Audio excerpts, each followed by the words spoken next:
In this video, we're going to chat about creating a custom hardware setup that best fits how you make music. Hi, I'm Eric, and this is Circle Music. I get asked a lot how to build a hardware setup for performance or DAWless music production.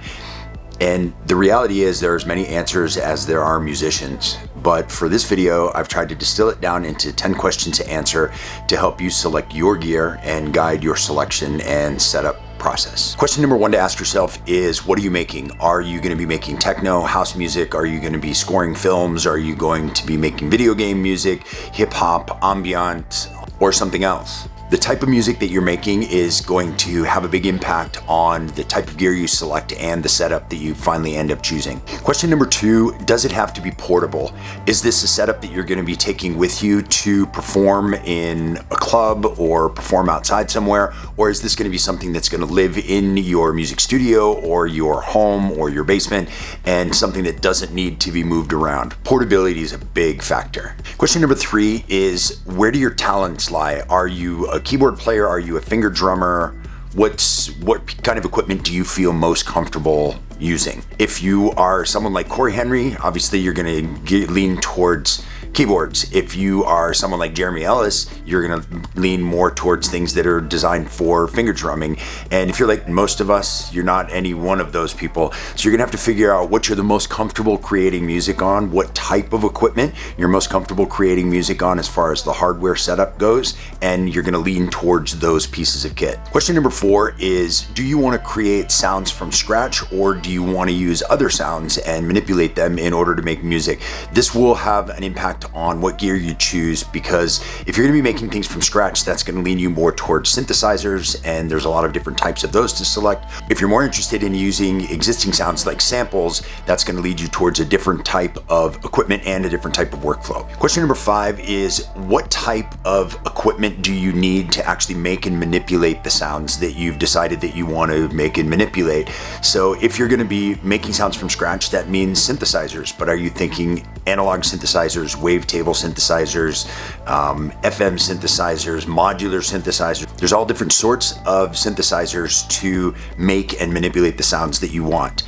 On the other hand, if you're going to be doing a sample-based music production, you're going to want to make sure that you lean towards equipment that is capable of loading samples, sampling itself internally, manipulating samples, chopping them up and reusing them, and also sample storage. Where are you going to store those chops? How easy is it to recall those samples and use them again once you've manipulated them? So how's the file management system for samples? Question number six is, based on the first five, what is your workflow going to be? Are you going to be performing live?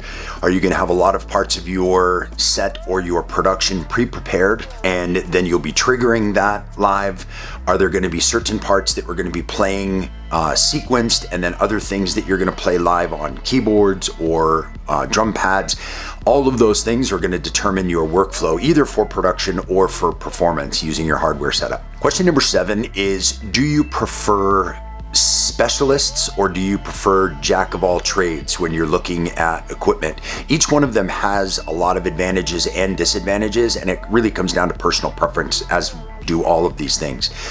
With specialists, you end up having individual pieces of gear that can do individual things. For example, a drum synth that is being sequenced as your drum machine. It's making its own sounds from scratch. It is your drum specialist. Something else may be a specific type of sampler or synthesizer. So those things are specializing in individual things. Jack of all trades equipment tends to be things that are more like an MPC or a machine or an Akai Force or something like that, where you've got one piece of gear that can do a lot of things. It can synthesize, it can sequence, it can sample, it can edit samples and things like that.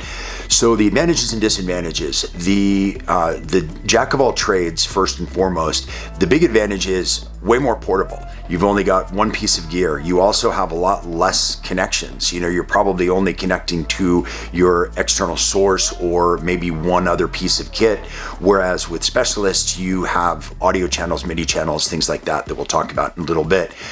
With the jacks of all trades, you end up having everything in one place. It tends to be more portable. It tends to be a lot easier to move around, set up quickly, take down quickly, things like that.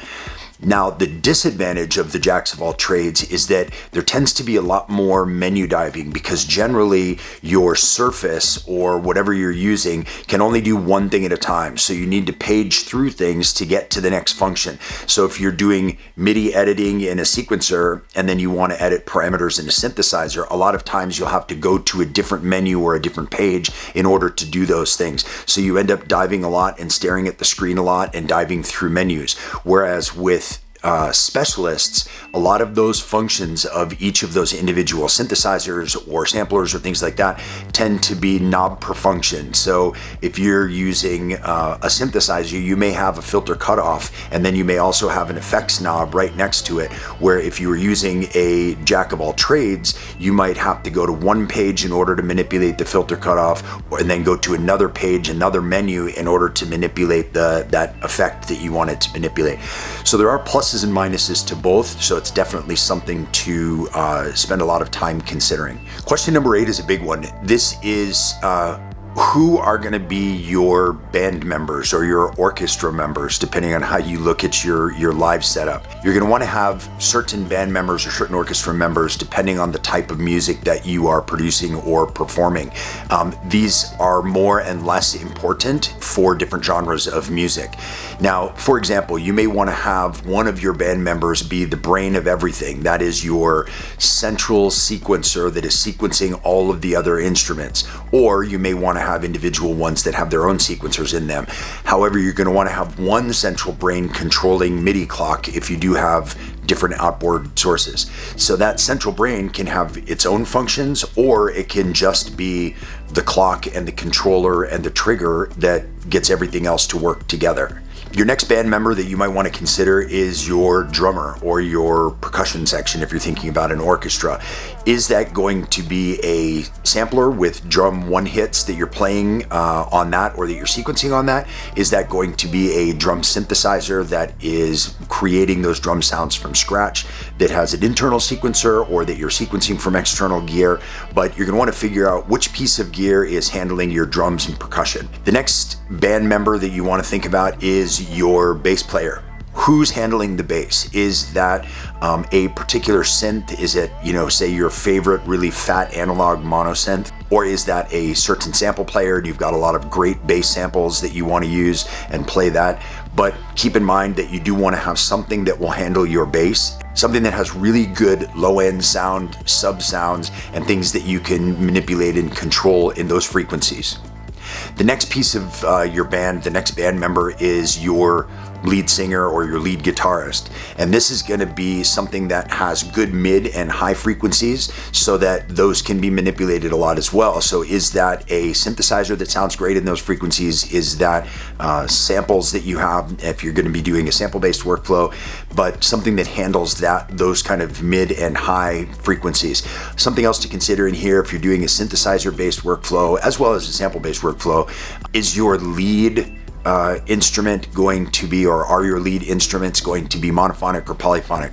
If they're going to be able to play one voice at a time or multiple voices at a time, something to consider as well, again, depending on the genre of music that you're making. Speaking of monophonic versus polyphonic, the next thing we would want to talk about is something like pads and melodies and fills and chords and things like that. So whether it's a synth or whether it's sample-based, this would be something that you would want to have be polyphonic, to be able to play multiple notes at once, so that you can play chords and that you can fill out with multiple voices to make deeper, thicker pad sounds. And finally, the last member of your band would be maybe your sound mixer, and that's the person that's going to be adding the effects. So are you using a single unit? For example, are you running everything through an Octatrack, as an example, as the brain of your setup that has internal effects that can be added to external sound sources before the sound goes out? Or do you have send effect that you're sending out to guitar pedals or an effects unit? Question number 9, now that you've got your band all set up and all the pieces of gear that you're going to be using for each one of those members of your band, question number 9 is, what connections do you need? So if you're using jack of all trades, you've got something that has a lot of internal capabilities. you're probably not going to have as many connections. Where if you're using the specialist kind of setup, you're going to have two different signal flows. One is your audio flow and the other is your MIDI flow. Now, I did a couple videos individual on those, and I'll link those down in the description below about setting up your audio and setting up your MIDI flow within your hardware setup.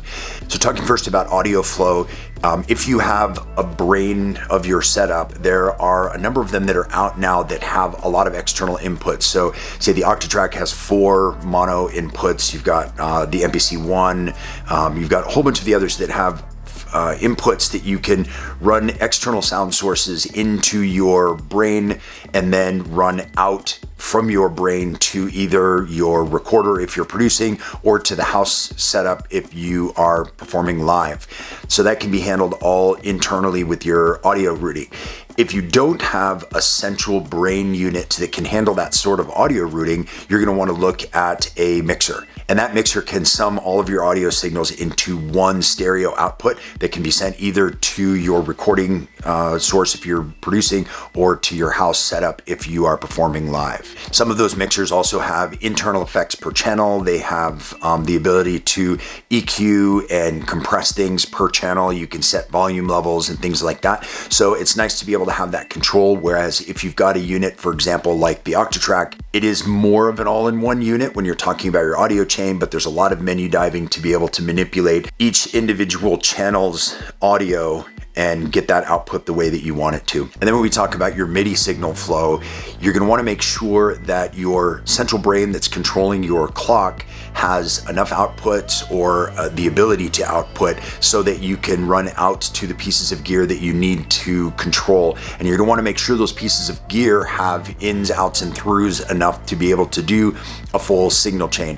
If you don't have that, again, I recommend watching the MIDI routing video that I did, and it talks a bunch about duplicator boxes and signal consolidating boxes and things like that. So MIDI through boxes and things like that. So you can route from your central control to all of the different MIDI instruments that you're going to be using in your setup. And question number 10, and there's actually an 11th one after this because I realized one later on, so it's a bonus question.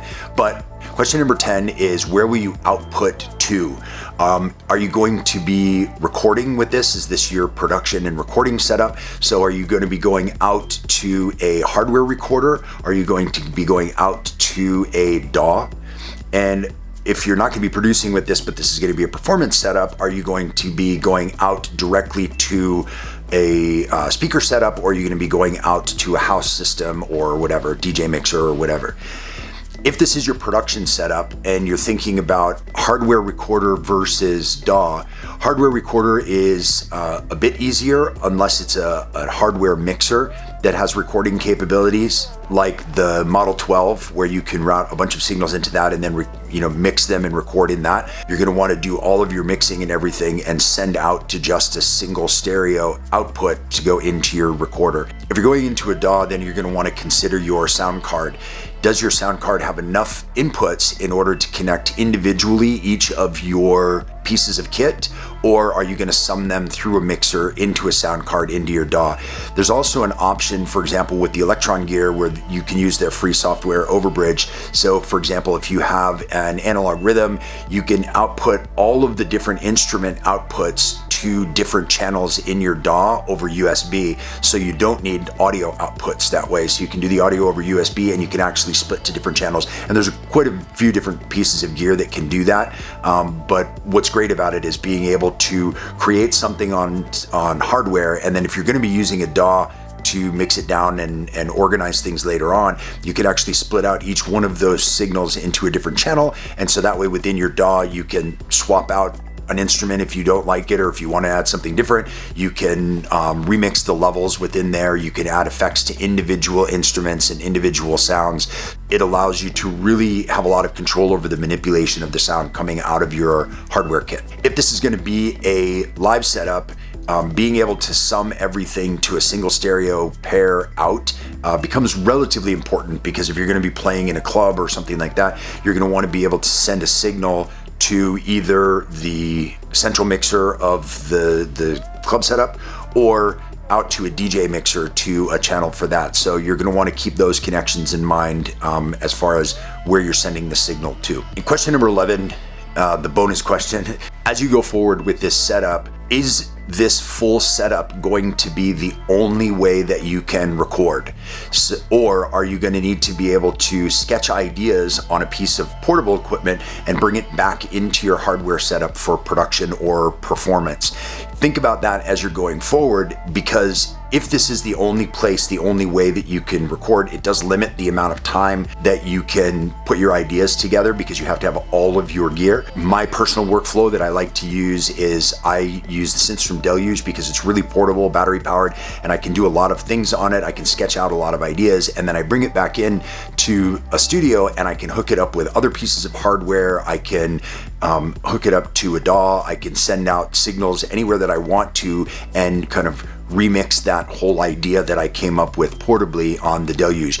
I found that the Electron Digitact is really good for that as well, for sketching out ideas and then bringing them back into your hardware setup, and being able to send signals out to different things from either one of those pieces of kit. Making music is very personal. There's no right or wrong answers about genre, style, equipment, any of that stuff. It all really depends on you.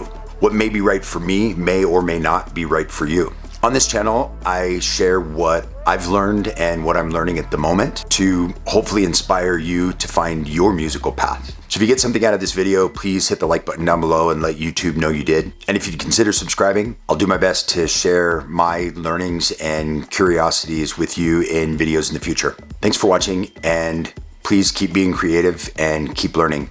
Be good to yourself and be good to everyone who crosses your path. Thanks. Cheers.